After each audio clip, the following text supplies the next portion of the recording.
నమస్తే ఫ్రెండ్స్, నేను మీ ప్రవీణ్ శంకరి.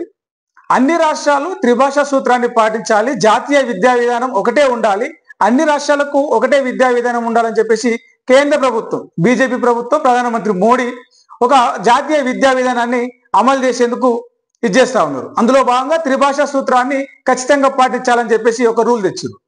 అయితే ఉత్తరాదిలో త్రిభాషా సూత్రంలో ముఖ్యంగా ఏంటి, హిందీ ప్రధాన భాషగా ఉండాలని చెప్పేసి ఉత్తరాది వాళ్ళు ఎలాంటి అబ్జెక్షన్ చెప్పలేదు. ఎందుకంటే వాళ్ళ మాతృభాష, వాళ్ళకు ఉత్తరాది రాష్ట్రాల్లో హిందీ ఎక్కువ ఉంటుంది కాబట్టి ఎలాంటి అబ్జెక్షన్ చెప్పలేదు. అయితే దక్షిణాది రాష్ట్రాలు మాత్రం ఉత్తరాది భాషని దక్షిణాది మీద ఎట్లా రుద్దుతారు మీరు? మాకు దక్షిణాదిలో తమిళనాడులో ఒక భాష ఉంటుంది, తెలుగు ఆంధ్రప్రదేశ్ తెలంగాణలో ఉంటుంది, కన్నడ కర్ణాటకలో ఉంటుంది, మలయాళీ కేరళలో ఉంటుంది.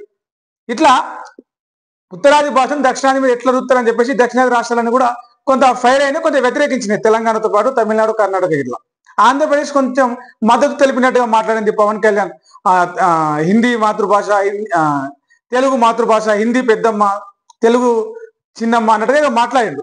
సరే, అది పక్కన పెడితే కేంద్ర ప్రభుత్వం అమలు చూస్తున్న త్రిభాషా సూత్రాన్ని, జాతీయ విద్యా విధానాన్ని వ్యతిరేకిస్తూ కుండ బద్దలు కొట్టినట్టు మేము మీ జాతీయ విధానాన్ని అమలు చేయము, మీ త్రిభాషా సూత్రాన్ని పాటించమని చెప్పేసి తమిళనాడు సీఎం స్టాలిన్ ఒక గట్టి వార్నింగ్ లాంటిది, గట్టి ఒక హెచ్చరిక లాంటిది అయితే వేసిండు. అందులో భాగంగానే రాష్ట్రీయ తమిళనాడు రాష్ట్రీయ విద్యా విధానాన్ని అమలు చేస్తూ ఒక సంచలన ప్రకటన చేసిందని చెప్పొచ్చు. అయితే ఇప్పుడు తమిళనాడు సర్కార్ ఏకంగా జాతీయ విద్యా విధానాన్ని వ్యతిరేకిస్తూ చేసిన నిర్ణయం ఏంటంటే, తమిళనాడు రాష్ట్ర ప్రయోజనాల కోసం, తమిళ ప్రజల ప్రయోజనాల కోసం ఈ రాష్ట్రీయ విద్యా విధానాన్ని తీసుకొస్తున్నాం మేము.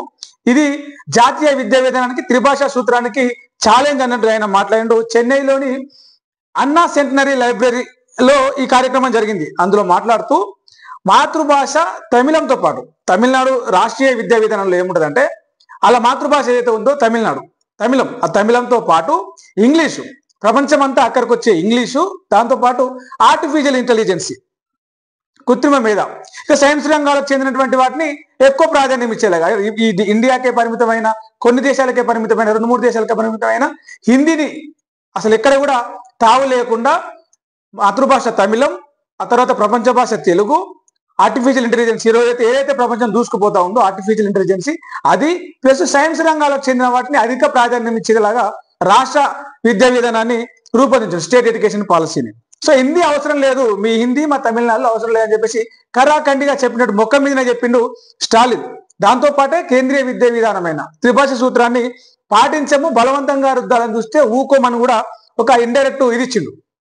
దాంతో పాటే రాష్ట్ర విద్యా విధానంలో ఇంకేముందా అంటే, నీట్ పరీక్షను వ్యతిరేకిస్తూ అందులో స్టేట్ ఎడ్యుకేషన్ పాలసీలో నీట్ పరీక్ష ఉండదు. ఇక వాళ్ళకి ఏదైతే intermediate first year, second year 11-12 తరగతులు ఉన్నాయో అందులో వచ్చిన మార్కుల ఆధారంగా యూజీసీ అండర్ గ్రాడ్యుయేషన్ సంబంధించిన సీట్లలో ప్రవేశం కల్పిస్తారు. నీట్ పరీక్ష, అర్హత పరీక్ష లాంటివి ఉండవు, ఎంట్రన్స్ పరీక్షలు అనేటివి ఉండవు. ఇక దాంతోపాటే 3, 5, 6, 8 తరగతులలో బోర్డ్ ఎగ్జామ్ లాంటిది ఉంటుంది. అక్కడ ఆ బోర్డ్ ఎగ్జామ్ ని కూడా తీసేస్తూ ఒక నిర్ణయం తీసుకున్నారు. అయితే ఇట్లంతా చేసేటప్పుడు కూడా చట్టపరమైన, న్యాయపరమైన, రాజకీయపరమైన, సంస్థాగత వ్యవస్థపరమైన సమస్యలు కొన్ని వచ్చే అవకాశం ఉంటుంది. అవి రాకుండా జస్టిస్ మురుగేషన్, రిటైర్డ్ జస్టిస్ అయిన మురుగేషన్ నేతృత్వంలో 14 మంది విద్యా నిపుణులను, ఎడ్యుకేషన్ ఎక్స్పర్ట్స్ ని 14 మందిని పెట్టి ఆ 14 మందితో ఒక కమిటీ ఏర్పాటు చేసి 2022లో దాదాపు 3 సంవత్సరాలు, 2.5 సంవత్సరాలు దాని మీద పనిచేసి రాష్ట్ర విద్యా విధానం, తమిళనాడు విద్యా విధానాన్ని రూపొందించి త్రిభాషా సూత్రాన్ని తిరస్కరిస్తూ, జాతీయ విద్యాన్ని వ్యతిరేకిస్తూ తమిళనాడు విద్యా విధానాన్ని ఈరోజు అనౌన్స్ చేసినారు. అయితే అంతేకాదు, విద్యను ఉమ్మడి జాబితాల నుంచి తీసేసి రాష్ట్రాలకే పరిమితం చేయాలనే ఒక పాలసీని, ఒక ప్రతిపాదనను కూడా ఈరోజు కేంద్రం ముందర పెట్టింది. ఆ మురుగేషన్ కమిటీ కేంద్ర ప్రభుత్వానికి, పార్లమెంట్కు సిఫారసు చేసింది. అయితే ఇదిట్లా ఉంటే జాతీయ విద్యా విధానం, బీజేపీ తీసుకొచ్చిన, కేంద్ర ప్రభుత్వం తీసుకొచ్చిన జాతీయ విద్యా విధానం ఏదైతే ఉందో దాన్ని అమలు చేయని రాష్ట్రాల మీద కేంద్ర ప్రభుత్వం, కేంద్రంలోని బీజేపీ ప్రభుత్వం కక్షపూరితంగా వ్యవహరిస్తుందని చెప్పొచ్చు. దానికి ఉదాహరణనే మొదటి నుంచి తమిళనాడు జాతీయ విద్యా విధానాన్ని, త్రిభాష సూత్రాన్ని వ్యతిరేకిస్తూ ఉంది. అయితే దాని మీద పగబట్టి ఆ రాష్ట్రానికి రావాల్సినటువంటి సమగ్ర శిక్షణ పథకం కింద 2152 కోట్లు రావాలి. వాటిని నిలిపివేసింది బీజేపీ ప్రభుత్వం, కేంద్ర ప్రభుత్వం.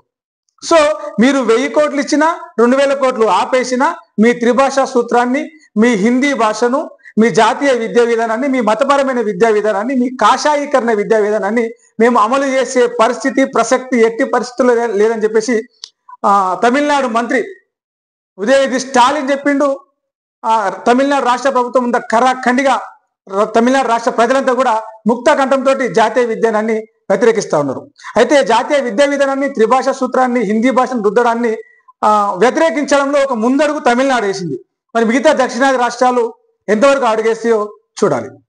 ఈ వీడియో మీకు నచ్చితే కింద కామెంట్ చేయండి, మీ సలహాలు చెప్పండి, సబ్స్క్రైబ్ చేయండి, సపోర్ట్ చేయండి. మరో వీడియోలో మళ్ళీ కలుద్దాం. నేను మీ ప్రవీణ్ సుంకరి.